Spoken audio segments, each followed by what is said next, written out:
দেখছেন সংবাদ সারাদিন, রয়েছে আমি স্বর্ণালী। যে খবরের দিকে নজর রাখবো, গার্ডেন রিচে বহুতল বিপর্যয়। অভিযোগ বেআইনিভাবে তৈরি হয়েছিল এই 5তলা বিল্ডিং। কেন এই অবৈধ নির্মাণ? ঘিঞ্জি এলাকায় কেন বহুতল নির্মাণে অনুমতি দেওয়া হয়েছিল প্রশাসনের পক্ষ থেকে? একাধিক প্রশ্ন উঠছে। পাশাপাশি বিল্ডিং তৈরির আগে কেন তা খতিয়ে দেখা হলো না, এই প্রশ্ন উঠছে। ঘিঞ্জি এলাকায় কেন বহুতল নির্মাণে অনুমতি দিয়েছিল প্রশাসন? পাশাপাশি বহুতল তৈরির আগে কেনই বা খতিয়ে দেখা হলো না সেই জায়গা, এমনটাও প্রশ্ন উঠছে। পাশাপাশি নিম্নমানের সামগ্রী দিয়ে বিল্ডিং তৈরিতেই কি বিপত্তি, এই প্রশ্ন উঠছে। অন্যদিকে স্থানীয় কাউন্সিলরের ভূমিকাই বা কি ছিল, সেই প্রশ্ন তুলছেন বিরোধীরা। পাশাপাশি স্থানীয়রাও সেই প্রশ্ন করছেন। এবং এতদিন ধরে কি করছিল কলকাতা পুরসভা, সেই প্রশ্ন করছেন বিরোধীরা। আমরা দেখেছি ইতিমধ্যেই সেখানে গিয়ে সরাসরি ফিরহাদ হাকিমকে নিশানা করেছেন বিজেপি নেতা সজল ঘোষ। পাশাপাশি বিজেপির রাজ্য সভাপতি সুকান্ত মজুমদার, তিনিও যেমন বারে বারে বলছেন যে প্রতি স্কোয়ার ফিটে কাউন্সিলররা, স্থানীয় কাউন্সিলররা তারা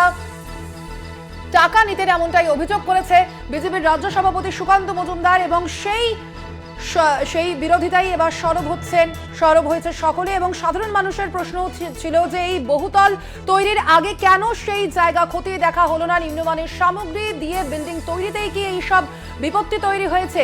উঠছে একাধিক প্রশ্ন। গার্ডেন রিচের ভেঙে পড়া বহুতলটি যে বেআইনিভাবে তৈরি করা হচ্ছিল, এ কথা মেনে নিয়েছেন পুরমন্ত্রী ফিরহাদ হাকিম। প্রশাসনের মদতেই রাজ্য জুড়ে বেআইনি নির্মাণ চলছে, এমনটাই দাবি করেছেন বিরোধীরা। এ বিষয়ে অভিষেক বন্দ্যোপাধ্যায় কি বলেছেন শোনাবো আপনাদের। যেটা আমি যতটুকু গণমাধ্যমে দেখেছি, আপনারা জানেন সকালবেলা মুখ্যমন্ত্রী পৌঁছেছে সেখানে এবং যা নির্দেশিকা দেওয়ার প্রশাসনের তরফ থেকে তিনি দিয়েছেন। তবে যে ঘটনাটা ঘটেছে অত্যন্ত দুঃখজনক, দুর্ভাগ্যজনক এবং বেদনাদায়ক। এবং এ নিয়ে আমি মনে করি রাজনীতি করা উচিত নয়। বিরোধী রাজনৈতিক দল যারা ইতিমধ্যেই অভাব অভিযোগের আঙুল তোলা শুরু করেছে, আমি তাদেরকে অনুরোধ করব যে রাজনীতিটা দুদিন পরে করলেও হবে। এখন যারা আটকে রয়েছে, বিশেষ করে উদ্ধার কার্যে দলমত, জাতি, বর্গ, বর্ণ নির্বিশেষে আমরা সকলে মিলে যদি সমাজের স্বার্থে এগিয়ে আসি এবং মানুষের পাশে এই সময়টা দাঁড়াই, তার কারণ মানুষের প্রাণের থেকে বেশি গুরুত্বপূর্ণ বা বেশি ইম্পর্টেন্ট আমাদের এই সমাজে আর কিছু নয়। আমি তাই অনুরোধ করবো যে রাজনীতি 48 ঘন্টা পরেও হবে, দুদিন পরে করলেও হবে।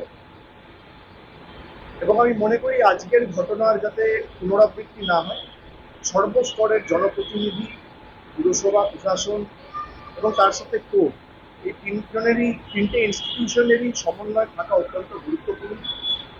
এবং টাইট এবং স্টার্ন অ্যাপ্রোচ নিয়ে আগামী দিন কাজ করা উচিত। তাই যারা বিরোধীরা আঙ্গুল তুলছে, আমি বলবো 48 ঘন্টা পরে তুলুন, মানুষের পাশে এসে দাঁড়ান। সবার উপরে মানুষ ধর্ম, মানুষের পাশে এসে মানুষের জীবন বাঁচান। দিল্লি থেকে টুইট না করে বা বড় বড় ভাষণ না দিয়ে টিভির পর্দায় বসে উদ্ধার কার্যে প্রশাসনের মদত করুন, পাশে থাকুন, মানুষের পাশে দাঁড়ান। তারপর মানুষের প্রাণ ফিরে এলে, মানুষ প্রাণে বাঁচলে অবশ্যই আগামী দিন রাজনীতি হবে। আপনারা শুনলেন তৃণমূলের সর্বভারতীয় সাধারণ সম্পাদক অভিষেক বন্দ্যোপাধ্যায়। তিনিও গার্ডেন রিচের এই বহুতল বিপর্যয়ের ঘটনায় দুঃখ প্রকাশ করেছেন। আপনাদের জানিয়ে রাখি, এখনো পর্যন্ত এই ঘটনায় মৃতের সংখ্যা বেড়ে দাঁড়িয়েছে 5 এবং এই ঘটনায় SSKM এ আরও 3 জনের মৃত্যু হয়েছে। এবং পাশাপাশি আপনাদের জানিয়ে রাখি, এখনো পর্যন্ত চলছে উদ্ধার কার্য চালাচ্ছেন বিপর্যয় মোকাবিলা বাহিনী। গার্ডেন রিচে বহুতল বিপর্যয় নিয়ে সরব হয়েছেন বিরোধীরা। মেয়রের পদত্যাগ দাবি করেছেন বিজেপি নেতা সজল ঘোষ। এবং এই ঘটনায় ক্রমশই বাড়ছে রাজনীতির পারদ। মেয়রের পদত্যাগ দাবি করেছেন সজল ঘোষ। গার্ডেন রিচে বহুতল বিপর্যয় নিয়ে সরব হয়েছেন বিরোধীরা। এবং সজল ঘোষ তিনি সারা বাংলায় অবৈধ নির্মাণ চলছে বলে বলেছেন। এবং তার পাশাপাশি অধীর রঞ্জন চৌধুরী তিনিও বলেছেন সারা বাংলায় অবৈধ নির্মাণ চলছে। বাম আমলকে দুষেছেন মেয়র ফিরহাদ হাকিম।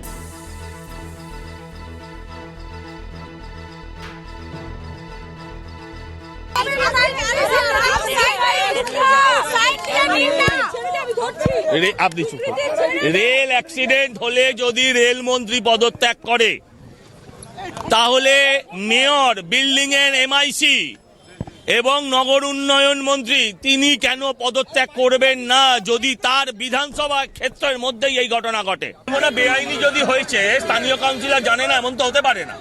বেআইনি যখন হয়েছে তখন কাউন্সিলর জানে, এটা নিয়ে কোনো আলোচনা নেই। এবার কেমন করে জানে, কিসের বিনিময়ে জানে, কেন চুপ করেছিল, এটা পরের কথা, এটা পরে বলবো। সারা বাংলায় এরকম অবৈধ নির্মাণ কুচবিহার থেকে কাঁথি চলছে, গোটা কলকাতা তো কনক্রিটের জঙ্গলে রূপান্তরিত করেই দিয়েছে। আমি খুব দায়িত্ব নিয়ে বলতে পারি যে ওয়াকফের কোটি কোটি টাকা লুট হয়েছে কলকাতায়।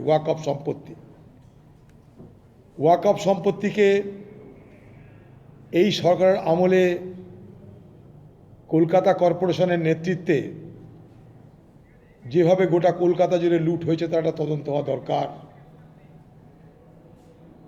এবং খোঁজ নিয়ে হয়তো দেখবেন যে সমস্ত সম্পত্তির উপরে বহুতল নির্মাণ হচ্ছে সেগুলোর সঙ্গে কোথাও কোথাও ওয়াকফ সম্পত্তির সম্পর্ক আছে। গোটা কলকাতা জুড়ে ওয়াকফ সম্পত্তি লুট হয়েছে। এ বিষয়ে আমরা আরো বিস্তারিত জানবো।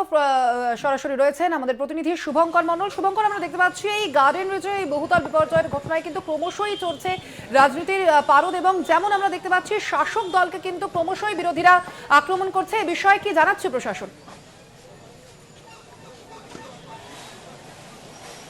দেখো, যথোপযুক্ত ব্যবস্থা তো অবশ্যই প্রশাসনের তরফ থেকে নেওয়া হয়েছে। গতকাল যখন এই ঘটনা ঘটে তারপর কিন্তু স্বাভাবিকভাবেই উদ্ধার কাজ ব্যাপকভাবে যুদ্ধকালীন তৎপরতাতে শুরু হয়েছে এবং এখনও পর্যন্ত কিন্তু বহু মানুষকে উদ্ধার করে নিয়ে যাওয়া সম্ভব হয়েছে। কিন্তু দুঃখের বিষয় এই যে প্রায় 5 জনের এই ঘটনাতে মৃত্যু হয়েছে, যেখানে এই নির্মীয়মান বাড়ির নিচে চাপা পড়ে পূর্ব দিকের একটা অংশ সম্পূর্ণভাবে ধসে গিয়ে পড়েছে কিন্তু একেবারে টালির যে বাড়ি তার ওপরে, এবং সেখানে বেশ কয়েকজন ছিলেন বাসিন্দা যারা থাকতেন, তার মধ্যে থেকে 5 জনের এখনও পর্যন্ত মৃত্যু হয়েছে বলে জানা গিয়েছে।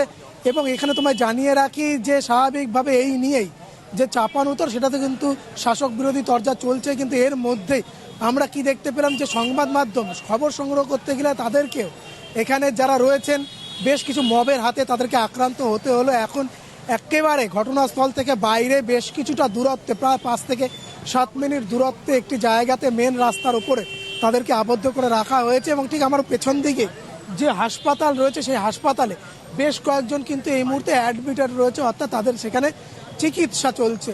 এবং এসএসকেএম হাসপাতালেও বেশ কয়েকজনের চিকিৎসা চলছে। স্বাভাবিকভাবেই কিন্তু এরকম একটি বিপর্যয় ঘটে যাওয়াতে প্রশ্ন উঠেছে যে এরকম ঘিঞ্জি এলাকায় কি করে এত বড় একটি বহুতলের আদতেও কোনো পারমিশন ছিল কিনা, কোনো রকম কোনো নিয়ম মেনে তা হয়েছিল কিনা, কলকাতা পুরসভার কোনো রকম কোনো নিয়ম মানা হয়েছিল কিনা। যদিও ফিরহাদ হাকিম তিনি নিজে জানিয়ে গিয়েছেন যে তার গোচরে ছিল না যে ভেতরে এইভাবে ব্যাঙের ছাতার মতো একের পর এক নির্মাণ চলছে। এবং ভেতরে কিন্তু আমরা দেখেছি যেখানে এই নির্মীয়মান বাড়িটি ভেঙে পড়ে, বহুতলটি ভেঙে পড়ে, তার আশেপাশেও বেশ কিছু কিন্তু রয়েছে সেরকমই বহুতল। একবারই অবশ্যই সেদিকে নজর রাখো শুভঙ্কর, তুমি আপাতত ধন্যবাদ তোমাকে।